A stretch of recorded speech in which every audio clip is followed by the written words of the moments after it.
जय संविधान जय भारत। आप देख रहे हैं बहुजन की आज़ादी टीवी चैनल। दोस्तों, आज इस वीडियो में हम ये बताने का प्रयास करेंगे कि भारत देश में, आज़ाद भारत देश में आज जिन लोगों को उनके संवैधानिक हक अधिकार मिले और मूलभूत अधिकार भी आज़ाद देश में ही मिले। आज़ादी के पहले इस देश में किसी को मूलभूत अधिकार भी नहीं थे और संवैधानिक अधिकार भी नहीं थे, क्योंकि उस समय में वो संविधान अधिकार देने वाला, मौलिक अधिकार देने वाला संविधान नहीं था। वह संविधान जिसको मनुस्मृति कहते, वह संविधान माना जाता है। सवर्ण समुदाय या उच्च जाति के लोग या तो फिर ब्राह्मण वर्ग ये कहता है कि मनु का संविधान ही देश में सर्वश्रेष्ठ था और उस संविधान में इस देश के किसी भी अनुसूचित जाति, जनजाति और आज के ओबीसी वर्ग जो अपने आप को गर्व से कहो हम हिंदू है, ये नारे लगाने वाले समुदाय को भी मनुस्मृति के कानून के अंतर्गत, उसके नियमों के अंतर्गत कोई भी प्रकार के अधिकार नहीं थे। और वो क्या अधिकार थे, क्या अधिकार नहीं थे, कैसी दंड की व्यवस्था थी। दंड माने शिक्षा, और शिक्षा मतलब पढ़ाई नहीं, सजा, दंड। तो दोस्तों, यह बात समझने की बात है कि जो धर्मशास्त्र ने SC ST OBC के सारे अधिकार देने से मनाही कर दी थी, वह धर्मशास्त्रों के बाद जो हमारे देश में अंग्रेज आए, अंग्रेजों के समय में काफी बदलाव आया और बदलाव के साथ साथ जब वह हमारे देश को छोड़कर चले गए, आज़ादी का आंदोलन चला और उसके बाद में संविधान बनने के दौरान जो अधिकारों की बात हुई, उसमें 1990 का जो दौर था वह था पिछड़ी जाति अर्थात OBC के अधिकारों का विरोध करना। उनके शिक्षा में आरक्षण, इनके स्कॉलरशिप में आरक्षण, इनके नौकरियों में आरक्षण, इनके राजनीतिक आरक्षण, ये सारे आरक्षण की बात मंडल आयोग के द्वारा कुछ रखी गई थी, परंतु ज्यादा से ज्यादा भार रखा गया था शैक्षणिक और सामाजिक पिछड़ेपन के आधार पर। तो दोस्तों, जब ये मंडल आयोग लागू हुआ, उस समय अगर किसी ने विरोध किया है तो वो विरोध ही करने वाले हिंदू ही थे। जिन OBC हिंदुओं को अधिकार मिल रहा था, उस अधिकार के खिलाफ हिंदू ही थे, कोई मुसलमान नहीं था। कोई मुस्लिम राष्ट्रों ने इसका विरोध नहीं किया, मगर हिंदुओं ने ही हिंदुओं के अधिकारों का विरोध किया। इसके पीछे इस देश के मनुस्मृति को अपना संविधान मानने वाले ब्राह्मणवादी व्यवस्था के समर्थक जो लोग हैं, उन लोगों ने OBC पिछड़े वर्ग और हिंदुओं के पिछड़े वर्ग के लोगों का हक और अधिकारों का विरोध किया। परंतु जब इनको मतदान की जरूरत पड़ती है, चुनाव में मतों की आवश्यकता होती है, वोटिंग की आवश्यकता होती है, तब ये लोग सिर्फ हिंदुओं के नाम पर वोट मांगते हैं कि सभी हिंदू हम एक है। परंतु जब अधिकारों की बात आती तब हिंदू एक नहीं होते हैं। फिर तो OBC होते, अनुसूचित जाति के होते और अनुसूचित जनजाति के और अल्पसंख्यक लोग होते हैं, और जो अधिकार नहीं देना चाहता है वो भी एक हिंदू होता है। तो दोस्तों, यह मंडल आयोग का विरोध करने के लिए काफी लोगों ने अगुवाई की है। और उसमें आपको ये बता दिया जाए कि जब 1990 में मंडल आयोग का विरोध शुरू हुआ और उसमें भारत में जाति के आधार पर सरकारी नौकरियों में आरक्षण के खिलाफ जो समुदाय था, मतलब नौकरी का अर्थ यह है कि सिर्फ नौकरी पैसे के लिए या तो अच्छा पगार मिलता है और गाड़ी रकम मिलती है, इसके लिए नहीं था। वह संवैधानिक रूप से भारत के व्यवस्था को, राजनीतिक भारतीय व्यवस्था को चलाने के लिए जो प्रतिनिधित्व चाहिए था, वो प्रतिनिधित्व की मांग थी, वो डिमांड थी। और इसलिए वह मंडल आयोग की सिफारिश को लागू करने का कार्य हमारे देश में, वो एक प्रधानमंत्री थे जिनका नाम आप जानते हैं, VP सिंह, जो हमारे देश के तत्काल प्रधानमंत्री थे। और उन्होंने जब इस मंडल आयोग की लागू करने की घोषणा की तो पूरे देश में सवर्ण जातियों ने, ऊंची जातियों ने विरोध शुरू कर दिया कि यह हिंदुओं को अधिकार देना अच्छा नहीं है। उन्होंने अपनी अपनी बातें अलग अलग तरह से रटने की बात शुरू की।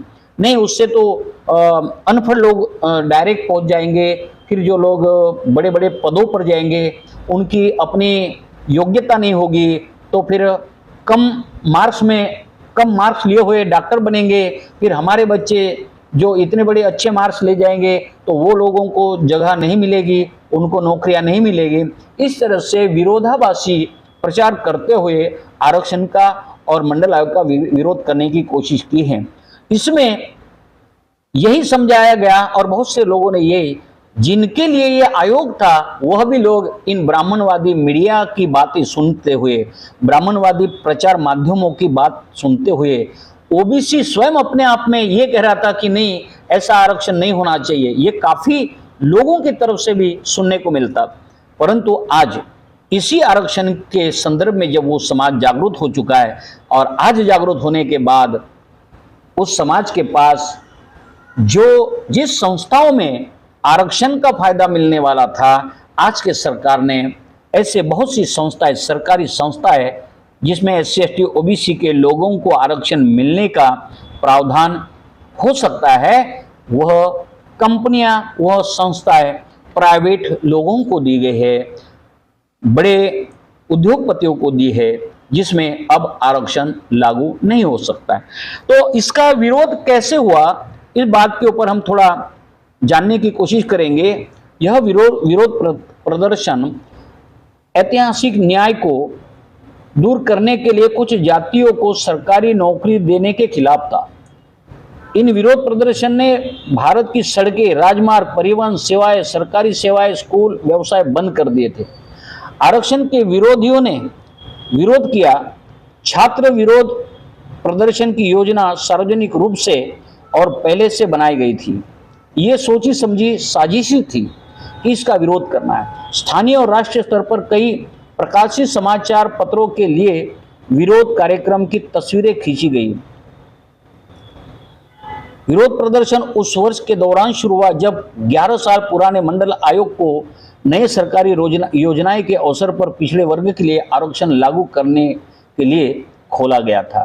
तो यह पिछड़े वर्गों के लिए यह आरक्षण की व्यवस्था थी, मगर पिछड़े वर्ग के लोग आज भी, जैसे सवर्ण जाति के लोग और उनके संगठन ये कहते कि गर्व से कम हिंदू है, और वो इसी समाज के, इसी हिंदू धर्म के पिछड़े वर्गों को अपने दास और गुलाम बना के रखने के लिए उनके हक अधिकारों के विरोध में बात करता है। इसीलिए विरोध प्रदर्शन हुए हैं और आज भी होते रहते हैं। तो दोस्तों, देश के कई हिस्सों में इसका विरोध करने के लिए, बंद करने के लिए विरोध प्रदर्शनों की राजनीति लागत को प्रभावी ढंग से नियंत्रण करने में विफल, और 11 साल पुरानी मानव अधिकार सुधार परियोजना के ऐसे कारण थे जिनके कारण जनता दल पार्टी के तत्काल प्रधानमंत्री VP सिंह को इस्तीफा देना पड़ा। यानी इसका अर्थ यह है कि काफी इतना दबाव बनाया गया है कि जिस देश के प्रधानमंत्री ने OBC वर्ग के लोगों को आरक्षण की व्यवस्था लागू करने की बात कही, तो सवर्ण जाति के हिंदुओं ने इतना दबाव लाया कि तत्काल प्रधानमंत्री VP सिंह को इस्तीफा देना पड़ा। विरोध प्रदर्शन के दंगों और सांस्कृतिक रूप से अनूठी विशेषताएं, बंद, हड़ताल, भीड़, धरना प्रदर्शन, सार्वजनिक संपत्ति को नष्ट, लूटपाट बंद करना पड़ा, और धरने के लिए डराने धमकाने की घटनाओं को समाचार पत्र के लेखों में यात्रा संबंधी जानकारी के रूप में भौगोलिक रूप से प्रकाशित और सूचीबद्ध किया गया था। लेखों में विरोध प्रदर्शनों के दौरान राजनेताओं और दंगों के पीड़ितों पर भी काफी प्रकाश डाला गया। हालांकि सब सलाह नहीं दी जाती, लेकिन विरोध प्रदर्शन के दौरान देर से गर्मियों में एयरलाइन और वाहन द्वारा यात्रा बिना देरी के संभव थी। उदाहरण के लिए राजधानी नई दिल्ली और चंडीगढ़ के शिमला के बीच पुलिस ने हड़तालों की सीमा और अवधि को बढ़ाने से रोका और कुछ हड़ताल गतिविधियों को भी होने से रोका गया। किसी भी एक प्रदर्शन के लिए और उसके खिलाफ सेना की इकाइयों को जुटाने के लिए राष्ट्रीय आपातकाल की घोषणा नहीं की गई थी, परंतु उस दौरान यह जो व्यवस्था बनाने के लिए काफ़ी सवर्ण जातियों ने तन तोड़ मेहनत की काफ़ी, तो इसलिए इसका विरोध करने के लिए और बढ़ावा देने के लिए क्षेत्रीय राजनीतिक दलों और अन्य समुदाय के लोगों ने इसका काफ़ी विरोध किया। इसी में एक ओबीसी समाज से, उसी पिछड़े वर्ग के व्यक्ति को आत्मदाह करने के लिए इस तरह से उकसाया गया हो सकता है, और वो नाम था राजू गोस्वामी। यह दिल्ली विश्वविद्यालय में के देशबंधु कॉलेज में एक छात्र थे और आत्मदाह का प्रयास करने वाले के पहले छात्र थे। अपने ही समाज के विरोध में यह उतरा हुआ व्यक्ति था, अपने समाज के हकों अधिकारों के ही विरोध में, और सवर्ण जातियों के समाचार पत्र और उनके संगठन में काम करने वाले लोग उनके बहकावे में आकर यह राजीव गोस्वामी व्यक्ति अपनी आत्मदाह करने की कोशिश करता है और इसमें कई आत्मदाह की श्रृंखलाएं चलती रही। राजू गोस्वामी 1990 में दिल्ली विश्वविद्यालय के देशबंधु कॉलेज में एक छात्र रहे थे। आत्महत्या दाह का प्रयास करने वाले पहले छात्र थे। उन्होंने प्रधानमंत्री वीपी सिंह द्वारा सकारात्मक कार्रवाई की सिफारिश के लिए मंडल आयोग के कानूनों को लागू करने के विरोध में आत्मदाह करने का प्रयास किया। अपने ही समाज के हित में बने हुए कानून के विरोध में राजीव गोस्वामी नाम का ओबीसी समाज का व्यक्ति आत्मदाह करता है और उसका प्रयास करता है, और इसके लिए उनके कदम से कॉलेज के छात्रों द्वारा आत्मदाह की कई श्रृंखला शुरू हो गई और मंडल आयोग द्वारा अनुशंसित पिछड़े वर्गों के लिए नौकरी आरक्षण के खिलाफ एक जबरदस्त आंदोलन शुरू हुआ। बाद में उन्हें दिल्ली विश्वविद्यालय के छात्र संघ के अध्यक्ष के रूप में चुना गया। 70% जलने के कारण लगभग एक दशक तक पीड़ा सहने के बावजूद उनकी मृत्यु हो गई। तो दोस्तों, यह बात समझने की है कि एक हिंदू धर्म में, हिंदुओं को मानने वाले में ऐसे दो भाग, एक शोषण करता है और दूसरा शोषण करते समय उसके अधिकारों को कब्जा जमाए रखना चाहता है, और एक समुदाय वह है कि अपने आप को हिंदू तो मानता है मगर उसको अधिकार नहीं मिलते, और वो अधिकार नहीं मिलते तो कौन नहीं देना चाहता है। यह ओबीसी वर्ग के लोग, जो पिछड़े वर्ग के लोगों को समझने की जरूरत है कि जो हमें अपने आप को ये नारे लगवाने के लिए मजबूर करता है कि गर्व से कहो हम हिंदू है, और वही हमारे हिंदुओं के अधिकार देने के लिए अगर तैयार नहीं है, जो कि हमारे वो संवैधानिक अधिकार है। तो दोस्तों, इस तरह से हमारे सवर्ण जाति के हिंदू, सवर्ण समुदाय के हिंदू आज भी आरक्षण के खिलाफ है। इस देश के ओबीसी के, एससी के, एसटी के आरक्षण के खिलाफ है, उनके न्याय के खिलाफ है। आज भी इनके साथ कोई भी प्रकार का न्याय नहीं होता है, चाहे व्यक्तिगत इनके ऊपर हमले हो, जातीय हमले हो, सामूहिक हमले हो, इनके हक और अधिकारों के ऊपर हमले हो, यह संवैधानिक अधिकारों के ऊपर भी हमले हो। ये करने वाले कौन लोग हैं? कोई विदेशी नहीं है। हाँ, ये बात जरूरी है कि जो अपने आप को सवर्ण हिंदू मानते हैं वह आर्य ब्राह्मण जरूर है, और ये आर्य विदेशी हो सकते हैं।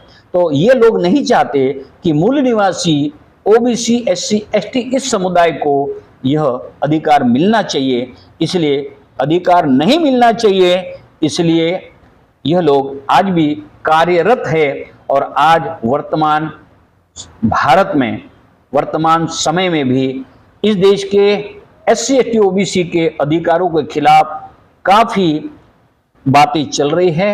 हर जगह पे इसके अधिकारों के खिलाफ चर्चा चलती है और काफ़ी तकलीफदायक काम चल रहा है। तो दोस्तों, यह इसलिए यह वीडियो हम आपके लिए कि कब तक हम लोग अपने आप को गर्व से हिंदू कहते रहेंगे, क्योंकि गर्व से हिंदू कहने में तो कोई इतराज नहीं, कोई दिक्कत नहीं, कहना चाहिए कि जिस धर्म में हम रहते हैं उस धर्म को गर्व से कहने में कोई इतराज नहीं।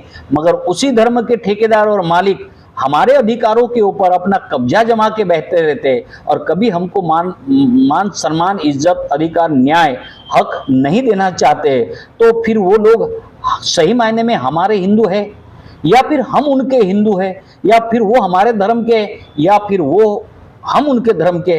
और वो कैसा धर्म और कैसी वो हिंदू व्यवस्था कि एक समुदाय दूसरे समुदाय को अपने ही समुदाय को अधिकार देना नहीं चाहता है, और वो प्रचार करता है कि आरक्षण के कारण डॉक्टर सही ऑपरेशन नहीं कर सकता है, आरक्षण के कारण सही इंजीनियर अपना बिल्डिंग या अच्छी तरह से जो इंजीनियरिंग सेक्शन में जो भी सरकारी वास्तुएं है वो परफेक्ट मजबूत नहीं बना सकते हैं।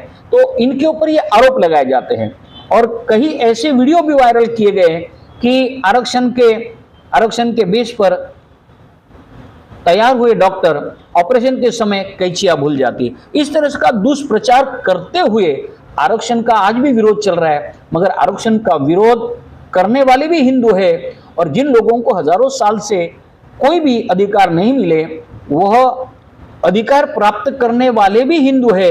मगर ये दोनों हिंदू एक दूसरे को अपना नहीं मानते हैं, इसलिए एक अधिकार देना नहीं चाहता है और दूसरा अधिकार के लिए प्रयास करता रहता है, परंतु उसको अधिकार नहीं मिलते। तो समय है अभी भी इस देश में, भारत का संविधान ही इस देश को न्याय दे सकता है, भारत का संविधान ही देश के SC ST OBC के साथ में न्याय कर सकता है। मगर SC ST OBC को वह सवर्ण जातियों के संगठन, हिंदुत्ववादी संगठन, और उस हिंदुत्ववादी संगठन में यही OBC के वर्ग उनके झंडे लेकर चलते हैं और उनके धार्मिकता के साथ चलकर खुद के अपने समाज के साथ अहित करने के लिए उन लोगों की ताकत बढ़ाते हैं जो लोग हक अधिकार देने के पक्ष में नहीं हैं। तो आज के हिंदू समुदाय को यह बात समझना होगा कि जो लोग हमारे हिंदू होने के बावजूद भी हम लोगों को अधिकार नहीं देते, हमारे विरोध में हमेशा चर्चा करते हैं, हमारे हक अधिकारों के खिलाफ है, वो ये कहते हैं कि हमें यह लोग अगर आरक्षण के बेस पर चुन कर जाएंगे तो इन लोगों को अच्छी तरह से इनकी योग्यता नहीं होगी। परंतु जो हिंदू समुदाय, OBC समुदाय यह सवाल नहीं करता है कि आज तक के हमें अयोग्य बना के रखने का काम किसने किया, कौन से धर्मशास्त्र ने किया, क्या कुरान ने हमारा विरोध किया, क्या बाइबल ने हमारा विरोध किया, क्या त्रिपिटक ने हमारा विरोध किया, या कोई जैन धर्म के कोई ग्रंथों ने हमारा विरोध किया। यह बात का सवाल होना चाहिए। पर दोस्तों इस देश में ये जो शास्त्र की बात करते हैं, यह बात भी एक बड़ी है समझने की बात कि ये शास्त्र की बात हमारे OBC को पढ़ना ही नहीं आता है शास्त्र, क्योंकि शास्त्र तो संस्कृत भाषा में, परंतु अभी वर्तमान में उसका भाषांतर भी हुआ है, अपने अपने भाषाओं में भाषांतर। वो पढ़ना चाहिए कि हमारे देश के शास्त्र, हमारे धर्म के शास्त्र क्या हमारे समर्थन में हैं या हमारा विरोध करते हैं, क्योंकि शास्त्रों के आधार पर तो हमें ये कथावाचक समझाते हैं कि आपको तो सिर्फ सवर्णों की सेवा करने में ही आपको पुण्य मिलता है। तो दोस्तों OBC के भाइयों, आपको पुण्य और स्वर्ग की तैयारी करना है, नहीं कि सांसद की। आप संसद की और अपने हक अधिकारों की तैयारी करने से अच्छा है सवर्ण समाज ये चाहता है कि आप लोग स्वर्ग की तैयारी करो, आप कथाओं की तैयारी करो और आप लोग ये तीनों वर्गों की सेवा करने में आप व्यस्त रहो, तो आपको पुण्य मिलेगा। बाकी आपका शोषण कैसा करना हम शास्त्र के आधार पर करेंगे, यह नहीं बताएंगे। तो दोस्तों आप लोगों के लिए यह वीडियो खास कि आज हम लोग इस बेस पर खड़े हैं कि आज़ादी के 70 साल के बाद भी हमारे देश में संविधान लागू होते हुए भी संवैधानिक अधिकारों को छीना जा रहा है और इसीलिए सरकारी संस्थाओं को प्राइवेट हाथों में देकर इस देश में अधिकारों को समाप्त करने की पूरी तैयारियां चल रही है। आप वर्तमान देखते हैं कि हमारे बड़े बड़े उद्योगपतियों के हाथ में यह संस्थाएं दी जाई और हमारे आरक्षण को खत्म किया जा रहा है। इसीलिए यह वीडियो पेश किया है। जय संविधान, जय भारत।